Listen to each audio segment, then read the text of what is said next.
नमस्कार, सत श्री अकाल, वणक्कम, आदाब। मैं हूं श्रीकांत शास्त्री। आज मैं इस टॉपिक पे बात करना चाहूंगा कि इंडिया का दिल छोटे शहरों में धड़कता है।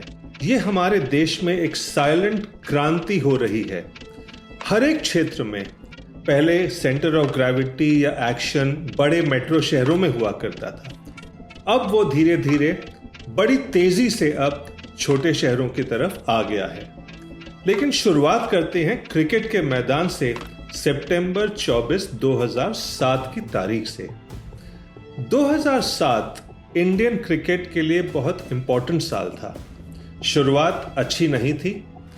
ICC world ODI 50 over trophy में हम लोग लीग स्टेज पे ही आउट हो गए थे, नॉकआउट तक क्वालिफाई भी नहीं किया। उसके अलावा हमारे जो कोच थे उस टाइम, ऑस्ट्रेलियन ग्रेग चैपल, उनकी वजह से टीम में बहुत बड़ी नेगेटिविटी भी छा गई थी। टीम का मोराल बहुत लो था।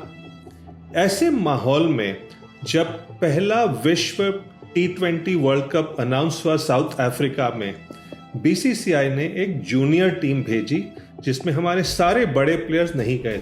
सचिन तेंदुलकर, राहुल द्रविड़, सौरव गांगुली, कोई नहीं था उस टीम में। कैप्टन थे एक यंग एग्रेसिव खिलाड़ी, लंबी बाल वाले, रांची से महेंद्र सिंह धोनी। एक समवॉट जूनियर टीम को लेकर वो साउथ अफ्रीका गए और इतना सरप्राइजिंग प्रदर्शन था इस टीम का कि फाइनली जब सितंबर 24, 2007 को पाकिस्तान के अगेंस्ट फाइनल हुआ, हम लोग ट्रॉफी जीत कर इंडिया ले आए। 1983 वर्ल्ड कप के बाद ये हमारी पहली बड़ी जीत थी। धोनी के आने से जो छोटे शहर से थे, क्रिकेट में बहुत बड़ा परिवर्तन आ गया, क्रांति की शुरुआत हो गई थी।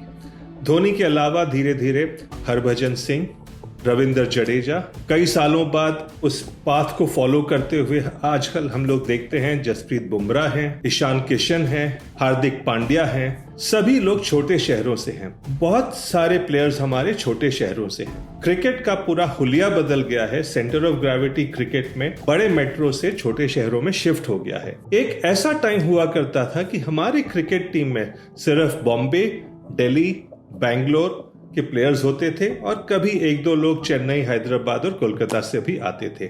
लेकिन अब सेंटर ऑफ ग्रेविटी शिफ्ट हो गया है। ये हर एक फील्ड में हुआ है। क्रिकेट से शुरुआत तो हुई थी, लेकिन अगर आज आप देखेंगे तो ये बाकी फील्ड में भी आप देख पाएंगे।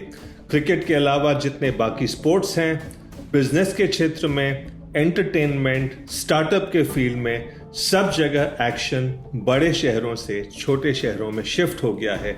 इसीलिए मैं कहता हूं कि इंडिया का दिल छोटे शहरों में धड़कता है। इस टॉपिक को लेकर आज मैं आपके सामने 3 सवाल पेश करूंगा और हम लोग इन 3 सवालों के जवाब डिस्कस करेंगे। पहला सवाल है कि ये क्रांति क्यों हो रही है? Why is this silent revolution happening? इसका बहुत सिंपल आंसर है कि छोटे शहरों में लोगों के पास कॉन्फिडेंस, हंगर और एम्बिशन है। ये 3 चीजों का एक पोटेंट कॉम्बिनेशन है। इसकी वजह से छोटे शहरों के लोग इतना अच्छा काम कर रहे हैं। पहला उदाहरण लेते हैं, क्रिकेट के फेमस खिलाड़ी आज के जो है ऋषभ पंत। इनका होम टाउन है रुड़की। जब इनका करियर शुरुआत में अपवर्ड ट्रेजेक्ट्री लेने लगा था, उनकी मदर और ऋषभ पंत को लगा कि उसको दिल्ली में थोड़ा प्रैक्टिस कर लेना चाहिए। लेकिन ये लोग रहते, इनका होम टाउन है रुड़की, तो दिल्ली आए तो कहाँ रहे, कोई जगह नहीं है उनके पास। आते थे रुड़की से दिल्ली, शाम के टाइम पे रात को एक गुरुद्वारे में रुक जाते थे। गुरुद्वारे में रहकर वहीं सोकर अगले दिन क्रिकेट की प्रैक्टिस करें, कुछ दिन प्रैक्टिस करें, फिर रुड़की चले जाएं। इतनी मेहनत, इतनी हार्डशिप फेस करने के बाद ये बनता है असली खिलाड़ी। तो ये जो पैशन है, हंगर है, ये छोटे शहरों में देखने को मिलता है। मेरा पर्सनल एक्सपीरियंस था स्टार्टअप के फील्ड में। 2018 में मुझे पटना एक कॉन्फ्रेंस में स्पीकर के हैसियत से बुलाया गया। वहां पे पटना में बड़े कॉन्फ्रेंस हॉल में करीब 250 लोग थे, young youth aspiring entrepreneurs. Bihar के अलग अलग छोटे शहरों से, जिलों से आए हुए थे। लेकिन उस हॉल में 5 ऐसे लड़के थे जो बहुत सीरियसली सभी चीजों को फॉलो कर रहे थे, स्पीकर से सवाल पूछ रहे थे और मुझे लग रहा था कि ये कुछ अलग हैं ये लड़के। तो जो टी या कॉफी ब्रेक होता है उसमें मैंने इन 5 लड़कों से बात करना शुरू किया। जब मैंने बात किया उनसे तो मुझे ये पता लगा कि ये 5 लड़के राजस्थान के भीलवाड़ा शहर से हैं। वहां से ये 5 लड़के 2 रात की ट्रेन जर्नी सफर तय करके ये लोग पटना आए थे सिर्फ स्टार्टअप कॉन्फ्रेंस अटेंड करने के लिए। तो मैंने इनसे पूछा कि आप लोगों ने इतनी मुश्किलें क्यों सही यहाँ तक आने के लिए। तो उनका जवाब था कि हम लोग स्टार्टअप फील्ड में सक्सेसफुल होना चाहते हैं। हमारे शहर भीलवाड़ा में हमें कोई अपॉर्चुनिटीज नहीं मिलती एक्सपर्ट से सुनने की, उनसे बात करने की। जब हमने इस कॉन्फ्रेंस के बारे में सोशल मीडिया में पढ़ा तो हमने हमारी ट्रेन की टिकट बुक की और हम लोग पटना आ गए। तो अब आप देखिए इतना पैशन और एम्बिशन है उनमें कि 2 दिन का ट्रेन की जर्नी लेकर वो लोग भीलवाड़ा से पटना आए सिर्फ अपने नॉलेज को इंप्रूव करने के लिए। इनकी सक्सेस तो गारंटीड है ही। तो यही आजकल हमें सब जगह देखने को मिल रहा है कि छोटे शहरों में जो उनका हंगर है, एम्बिशन है, वो लोग इतनी फोकस कर रहे हैं उस पे कि उनका सक्सेस तो गारंटीड है। पिछले 3-4 सालों में मैं देश के छोटे छोटे जगह में गया हूं।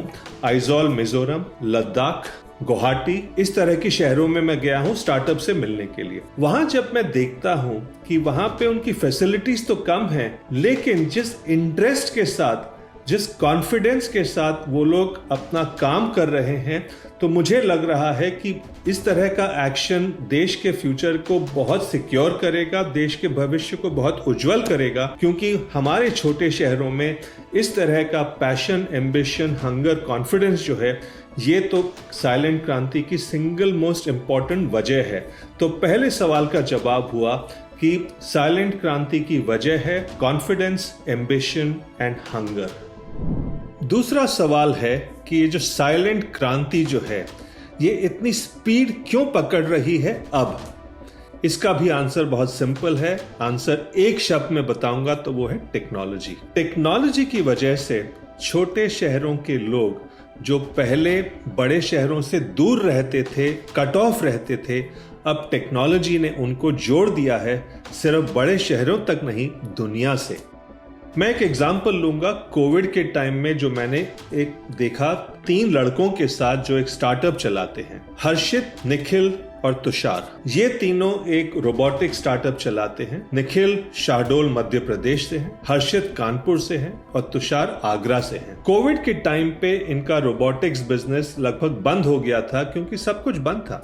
लेकिन इन्होंने तय किया कि हम लोग इंडिया को कोविड से लड़ने के लिए एक बहुत वर्ल्ड क्लास वेंटिलेटर बनाएंगे।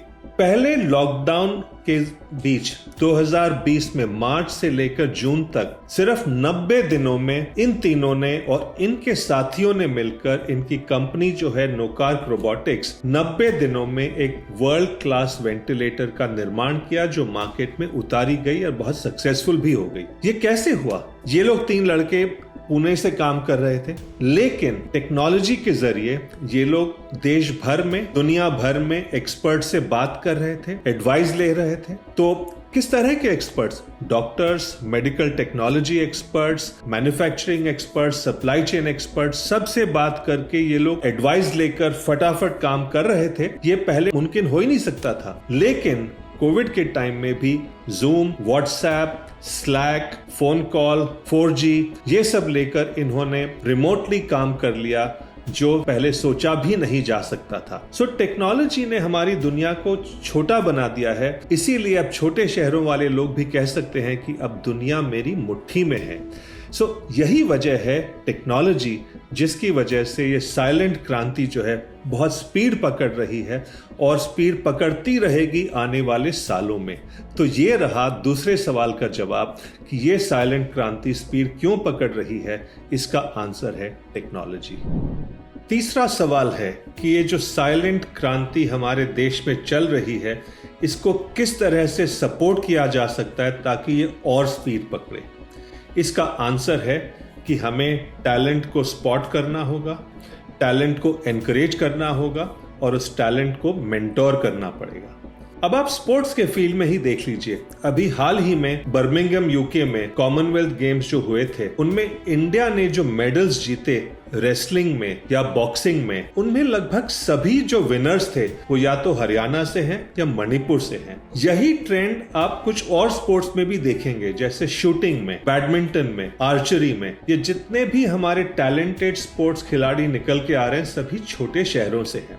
बैडमिंटन का एग्जाम्पल ले लीजिए, लक्ष्य सेन जिन्होंने गोल्ड मेडल जीता कॉमनवेल्थ गेम्स में बैडमिंटन में, वो उत्तराखंड के अल्मोड़ा से हैं, लेकिन उनका टैलेंट बहुत अर्ली स्टेज में स्पॉट किया गया और फिर वो प्रकाश पादुकोण एकेडमी जो बैंगलोर में है उनके साथ जुड़ गए ताकि उनको मेंटोरिंग हो सके। तो जिस तरह से लक्ष्य सेन को स्पॉट किया गया, एनकरेज किया गया, मेंटोर किया गया सही टाइम पे, अगर यही बात हम लोग हर फील्ड में करें तो ये क्रांति जो है इसको हम पूरी तरह से सपोर्ट कर सकते हैं और हर फील्ड में हम लोग इस क्रांति को तेजी से और बढ़ा सकते हैं आगे की तरह। तो ये रहा मेरे तीसरे सवाल का जवाब कि इस क्रांति को हम लोग कैसे और स्पीड दे सकें। इसका आंसर है कि टैलेंट को सही टाइम पे स्पॉट करो, एनकरेज करो, मेंटोर करो, ताकि ये टैलेंट पूरी तरह से सक्सेसफुल हो जाए। तो आज हमने जो 3 सवाल डिस्कस किए, पहला था कि ये हमारे क्रांति छोटे शहरों में क्यों हो रही है, इसका आंसर था हंगर, कॉन्फिडेंस एंड एम्बिशन। दूसरा सवाल था कि ये क्रांति अब स्पीड क्यों पकड़ रही है, इसका आंसर है टेक्नोलॉजी, जिसकी वजह से दुनिया अब बहुत करीब आ गई है। तीसरा सवाल था कि इस क्रांति को हम लोग कैसे सपोर्ट कर सकते हैं, इसका आंसर था टैलेंट को जल्दी स्पॉट करें, सही टाइम पे मेंटोर और एनकरेज करें ताकि ये क्रांति और स्पीड पकड़ सके। तो जब मैं देखता हूं कि मैं भी एक छोटे शहर से था, लेकिन जब मैं छोटे शहर में था, पहले 17 साल में मुंबई से 60 किलोमीटर दूर अंबरनाथ नाम के एक छोटे शहर में था, उसके बाद 5 साल कानपुर में था। हमारे टाइम पे ये तीनों चीजें नहीं थी। हमारे टाइम पे हम लोग टेक्नोलॉजी नहीं था हमारे पास कि दुनिया से जुड़ सकें। हमारे टाइम पे कोई एनकरेज या मेंटोरिंग करने के लिए नहीं था। तो इसकी वजह से हम लोग इस तरह का कॉन्फिडेंस और एम्बिशन बिल्ड नहीं कर पाते थे। लेकिन आज के यूथ के लिए ये सारी चीजें अवेलेबल हैं। उनके पास एम्बिशन, कॉन्फिडेंस तो है ही, उसके साथ टेक्नोलॉजी अवेलेबल है, सही टाइम पे एनकरेजमेंट और मेंटोरिंग भी अवेलेबल है। तो अब तो दुनिया आपके लिए पूरी तरह से खुली है। मैं जानता हूं कि हमारे छोटे शहरों में हमारी यूथ जो है अपॉर्चुनिटी को पूरी तरह से पकड़ेगी और सक्सेसफुल होगी, और इसीलिए हमारे देश का दिल छोटे शहरों में धड़कता रहेगा। और इसीलिए मैं बिलीव करता हूं कि इंडिया का दिल छोटे शहरों में धड़कता है। मैं सबको ऑल द बेस्ट कहूँगा कि आप इसी तरह से सक्सेसफुल हो जाएं और देश को प्राउड बनाएं। All the best.